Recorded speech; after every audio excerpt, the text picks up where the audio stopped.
Hey, beautiful people, this is Lindy Ford, registered dietitian, licensed nutritionist, and nutrition detective. Thank you so much for entrusting me with your time today. It means a lot to me. You know, the father of modern medicine, Hippocrates, said, all diseases begin in the gut. And that is why we are talking so much about gut health. The last few videos, I've talked about gut health because it's that important, folks. It's that important.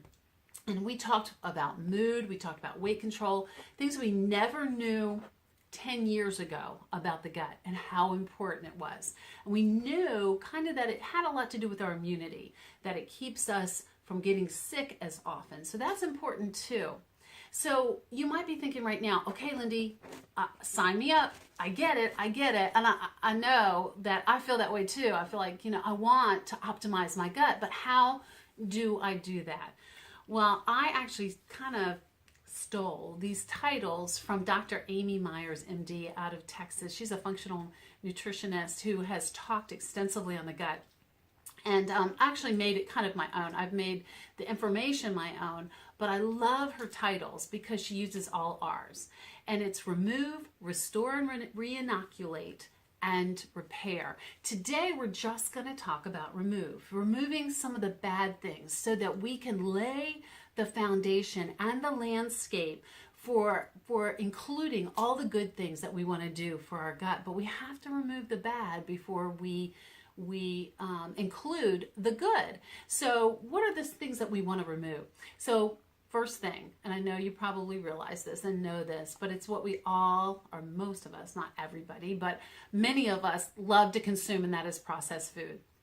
That is those quick carbs, the sugar and the white flour and all of those foods that are quick burning carbohydrates. Like they make us feel good for about 5 minutes, and then after that we just want to lay on the couch and eat more of them. So those foods are actually very detrimental to the gut because remember we talked about the firmicutes? Well, they just love. They feast. They have a huge big old Thanksgiving feast on those types of foods. They thrive. The firmicutes are the bacteria that are found more in people that are obese, the obese gut. So those are the ones that we really want to stay away from. And then the other thing that we want to remove are food sensitivities. Those foods that aren't necessarily processed foods, but foods that are very personal to you. Foods that create an inflammatory response. Now, how do we know that? What do we do? How do we figure that out? Well, sometimes you just know it by if you eliminate that food for a while. The three biggest food sensitivities, and these are not for everyone, but for many people, are gluten, dairy, and soy. But it could be something like citrus fruit, something even healthy that you may have a little bit of a sensitivity to. So you can either do an elimination diet, which takes a little bit of patience and time, or you could go to a medical professional and have a food intolerance test done. And that's usually an IgG test. So that's going to have to be done in a medical office. And but it is very well invested money. And then the other thing is our artificial sweeteners. Hey guys, the jury is in on this. I used to think the jury was kind of out and we weren't sure about, but now it's in. Artificial sweeteners destroy and wreck your gut. You just want to stay away from them. They're not healthy. It's the aspartames of the world and the Splendas and what's in all of our 0-calorie everything that we have in this country. They're really not feeding those good bacteria. They're actually feeding the bad guys and starving the good guys. So we don't want those. Then the other thing that we want to remove, and we don't think about this very often, are parasites, yeast, and bacteria.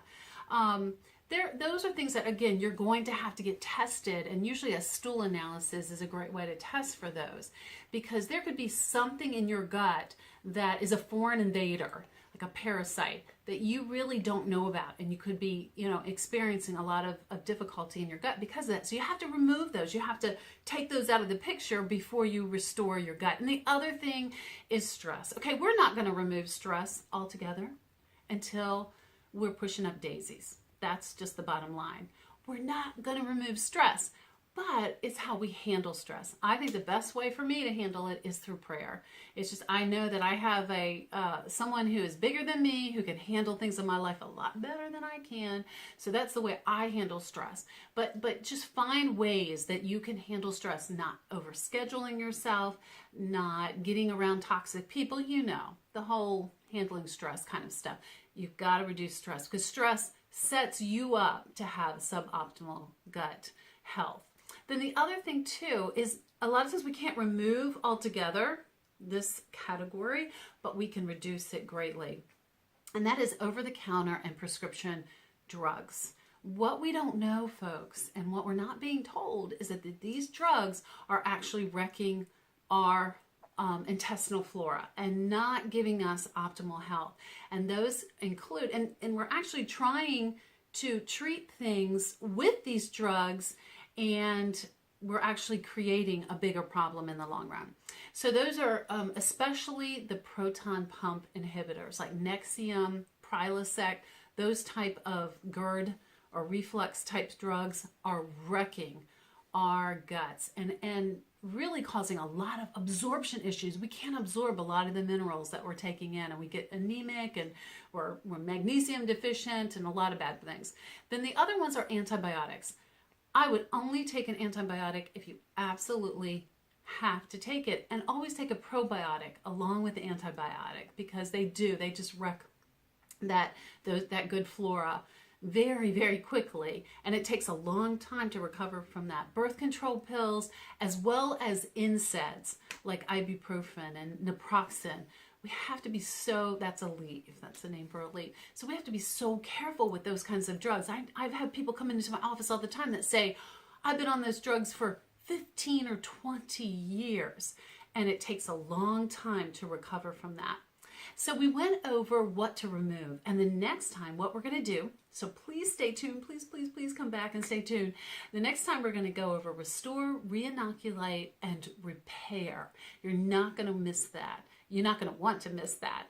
So thank you so much for watching today. And also please follow me on Facebook and Twitter. I have a lot of great information. Always post up-to-date studies, recipes, things like that. And also please subscribe to this YouTube channel. Thank you so much. And just remember that everybody, every single person deserves to be optimally healthy.